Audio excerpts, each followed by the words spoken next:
Bang. Bang. Welcome back, folks.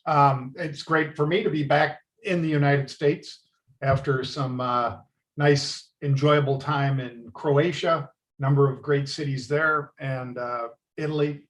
Got to hang out in Rome for a few days, the Eternal City. And speaking of eternal optimists, Monty and CJ, I've got to ask them whether or not they are more optimistic now, because I know CJ was certainly pessimistic during most of June, which ended up being the right way to be.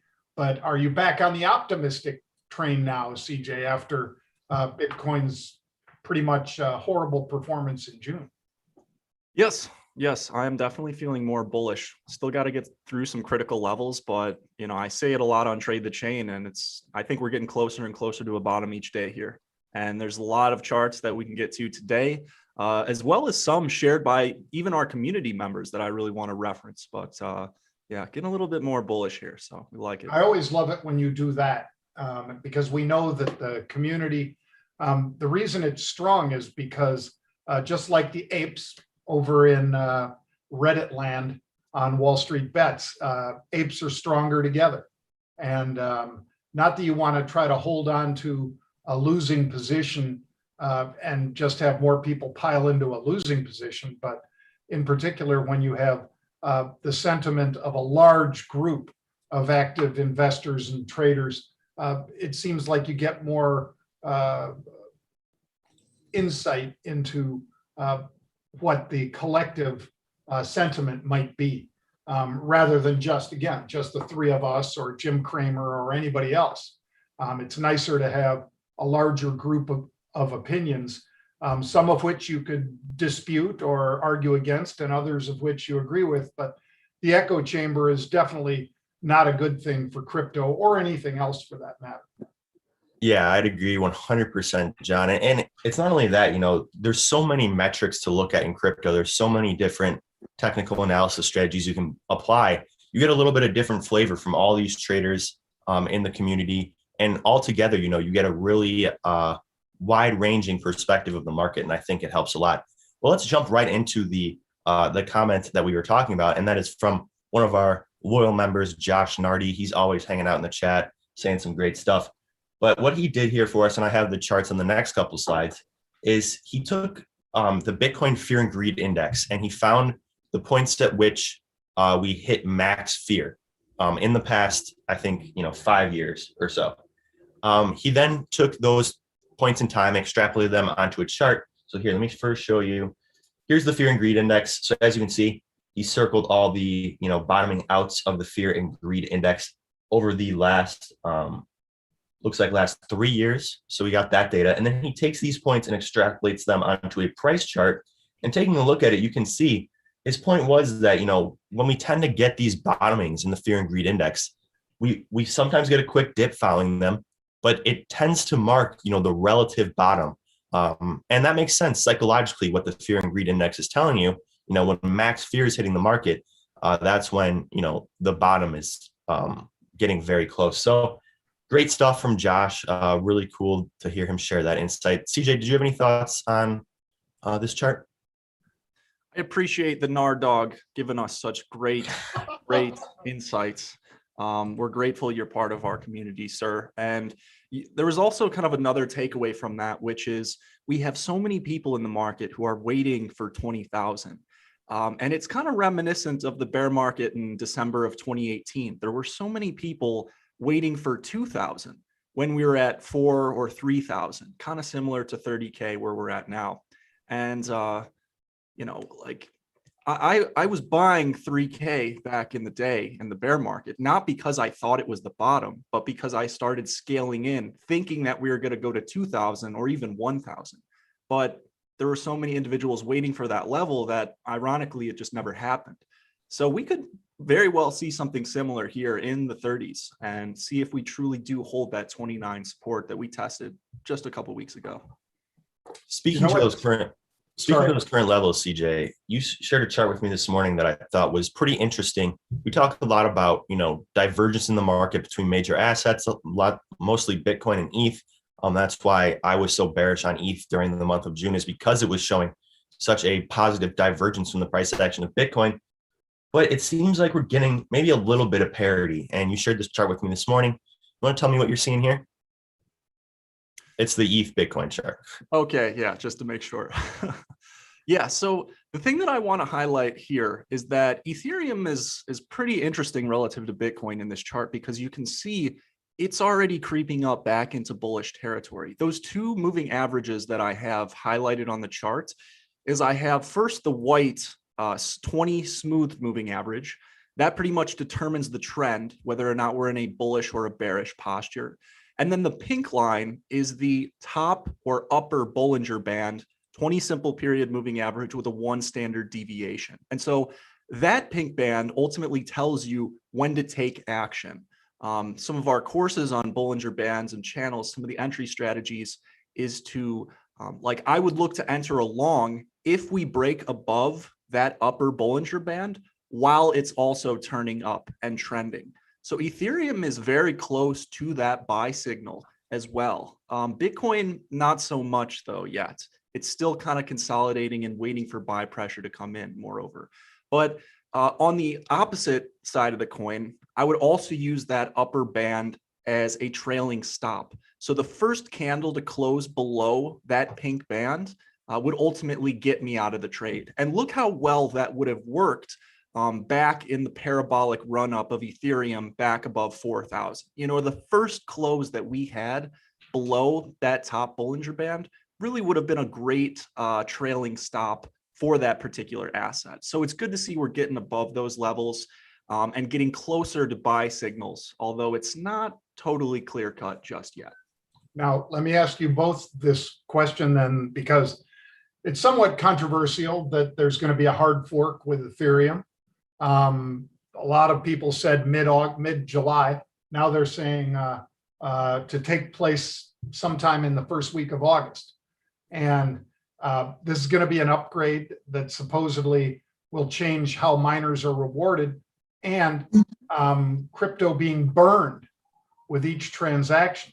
So if you guys wouldn't mind just for a sec, I think the three of us, as well as our surprise guest, have ideas about what happens when you create scarcity by burning a currency. So in other words, each time a currency is used, if you take a little bit out of the system of that currency, again, assets gather their value by their scarcity, you're making it more scarce. So this is something that people in the crypto community have been doing for a while, but this would be a big thing for Ethereum, would it not? Yeah, there's been a lot of chatter about, this London fork coming up. And I do think there's a lot of misunderstanding about what exactly it means. One thing that is clear is that there will be a universal fee that, kind of hopefully alleviates some of that fluctuation in the network congestion and gas fees that we see on ETH. That's probably the biggest problem currently, is that when people want to get on chain and start building or buying, the network congestion skyrockets, and in turn the fees go through the roof. It becomes impossible to do transactions or build on the Ethereum blockchain. So if they do set universal fees, this would make a more stable environment for both building and buying on the Ethereum blockchain. And as for the burning element, you're totally right, John. Anything, ETH doesn't have a max total supply built into it currently. So adding any features that, helps limit that supply inherently, I think is ultimately a good thing for ETH. But I think the critical takeaway of this London fork is going to be the effect we see on gas fees. I think that if they do successfully create universal gas fees that don't necessarily fluctuate as much during times of congestion, that could be a huge improvement for ETH. And I think we could see that reflected in some very positive price action in the second half of the year. Yep. And anybody who's moved Ethereum around, or for that matter, has moved anything that's on the smart contract around, you're used to and perhaps really resent some of those gas fees that Monty was just talking about there, because at times they can be pretty bad. Still a lot less than you're paying for Bitcoin movement guys, but nonetheless, it's one of the things that hurts the network. Yeah.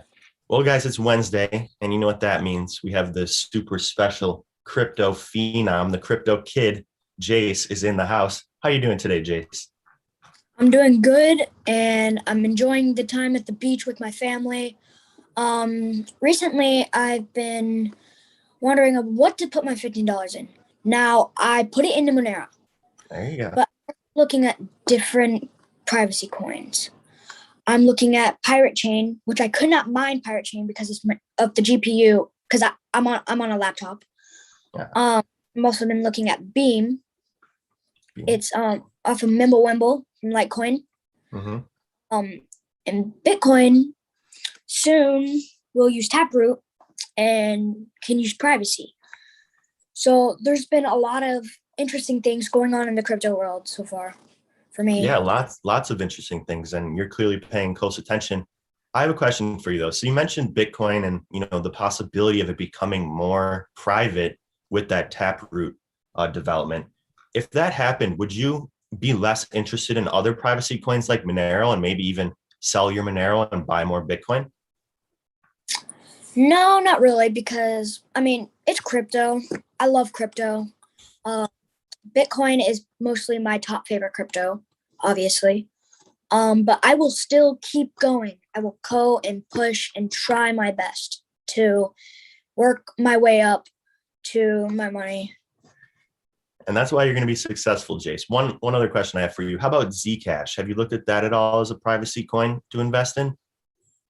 I haven't. Yes, I did. I watched a video on Pirate Chain, and it showed Beam. It showed Bitcoin. It showed Litecoin. And it showed Pirate Chain, obviously, because it's the video. But it did show a Zcash, which I don't really understand Zcash. I don't think it's a privacy coin. From my perspective, I think it's a cryptocurrency that can make it private. Yes, Right. That's a great point. Chase knows. All right. It's not private by default with Zcash. My Monero, every transaction is private by default. And as you can see from that lovely background that Chase has, that's something he values very highly. One more thing. I also received a package from Krogith. He's a friend of my grandpa's. He sent me a picture, and it showed it was a lock. You can't open it until November 21st of 2030. Now, what I'm going to do, I'm going to wait until Bitcoin goes up to 500,000, if it even does, by the time I'm 21. And I will not cash it out until Bitcoin is $500,000. That's my goal. Chase, can you tell the folks how old you are today? Right now, I'm 10. Oh man, how do you already have such a great understanding of the value of saving money? When I was 10, that was not even a thought in my mind. So good on you. How was your 4th of July weekend? Did you have a good weekend? Yeah, it was amazing. They shot fireworks off at the beach. We got to walk along the beach. I got to run around with my cousin. It was amazing. How was your guys' 4th of July? Hey, I bet that all of your cousins wanted to talk to you about cryptocurrency. I'm betting that they all want to in on that.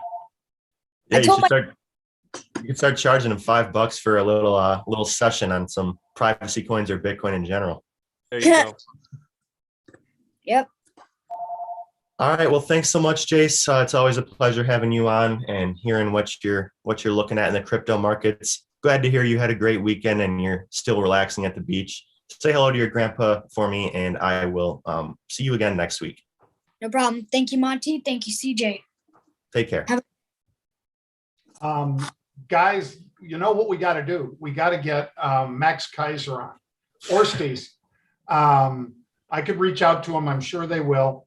I know they're going to be in, I think it's Austin tonight and tomorrow, or tomorrow and Friday. I can't remember for sure. If you go to Max Kaiser's Twitter account, folks, you'll see for sure.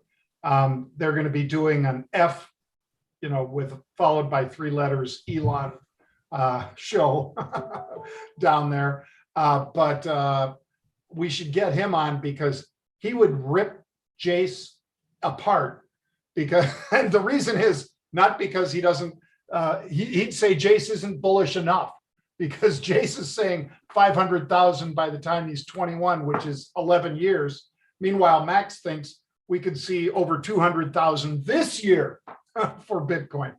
I think Jace might be a little less optimistic than Max, but Max would tell him all the reasons why it would hit that 500,000 level a lot faster than Jace expects. It would be a fun discussion between those two, I think.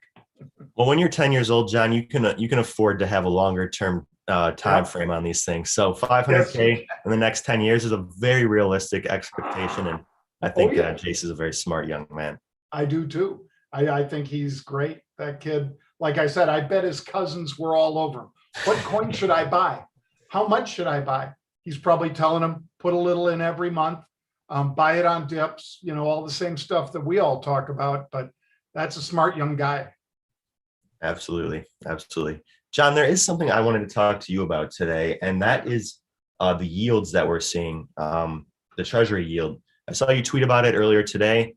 Also one other thing that I saw Raul Paul talking about is the DXY. We're kind of reaching almost a tipping point on both of these. And I've heard some people mentioning that this could be indicative of kind of a macro shift in the market. Do you have any thoughts on the 10-year treasury and the DXY? Wow. Well, it's basically pushing out the idea, guys, that maybe we're going to see some sort of a risk of stagflation in the future. I mean, because a lot of people, myself included, I don't believe that inflation is as transitory as the Fed thinks. But I believe that they're going to hit it pretty hard when they do, and that might cause us to flip over into stagflation. And certainly the bond market right now is not saying that inflation is running away. It's more or less saying the opposite.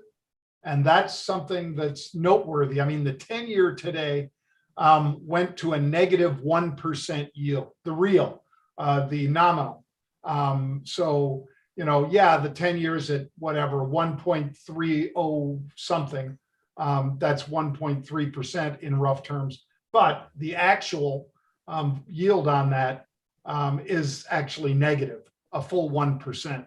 And that is not telling you that the multi-trillion-dollar bond market believes that inflation is picking up. I had a discussion with Stephen Moore, a writer from the Wall Street Journal and noted economist, and I was the only one at the table that night down in Florida when we had dinner. There were, like I say, I think 8 of us that had dinner together, and I was the only one, including Tom Lee over at Fundstrat, that said we could see deflation, not just inflation. Inflation first, but then deflation. And maybe we've already seen the inflation part, and now we're threatening on the deflation part. We'll have to see. Yeah. What do you think that would mean for things like risk on assets such as tech stocks, equities, and of course, Bitcoin?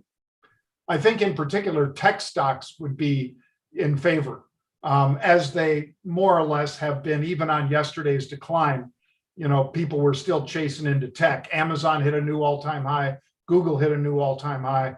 Google had nothing to do with that canceled contract between Microsoft and the Pentagon.